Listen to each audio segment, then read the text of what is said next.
কতদিন আয়ু আপনার, কত বছরই বা বাঁচবেন আপনি, এইসব ধারণা কিন্তু বন্ধুরা হাত থেকে পাওয়া যায়। চলুন আমি বেশ কয়েকটা হাতের উদাহরণ দিয়ে সংক্ষেপে বুঝিয়ে দিই। প্রথমে এই হাতটার প্রধান রেখার দৈর্ঘ্য হাতের অন্যান্য পরিস্থিতি বিচার করে মোটামুটি বলা যায় 65 থেকে 70 বছর এই হাতটায় আয়ু আছে। পরবর্তী, এই হাতটায় মোটামুটি হৃদয় রেখা এবং জীবন রেখার পরিস্থিতি দেখে বলা যায় 50 বছরে বার্ধক্য আসবে এবং 65 থেকে 75 বছর পর্যন্ত ভালোভাবে এখন পর্যন্ত আয়ু দেখা যাচ্ছে। নেক্সট, এই হাতটার গতি প্রকৃতি, হাতের পরিস্থিতি, কালার সব কিছু মিলে অ্যাভারেজ করলে এবং মার্শাল রেখার উপস্থিতি সব থেকে বলা যায় এটা 85 থেকে 95 বছর পর্যন্ত আয়ু আছে।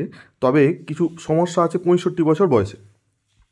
এই হাতটা এই হাতটা অত্যন্ত পরিষ্কার পরিচ্ছন্ন হাত, কিন্তু বার্ধক্য আসবে 50 বছরের মধ্যে। বার্ধক্য দ্রুত এসে যেতে পারে এই হাতটায়, এবং এই হাতটায় বার্ধক্য পরিস্থিতি সামলে উঠতে পারলে আয়ু আছে 75 থেকে 80 বছর। পরবর্তীকালে এই হাতের আয়ুরেখা একটু স্ট্রেট আছে, অন্যরকম আছে। এটা 50-52 কিছু শারীরিক ত্রুটি, অপারেশন আসতে পারে, এবং আয়ু আছে কিন্তু 75 থেকে 85 বছর।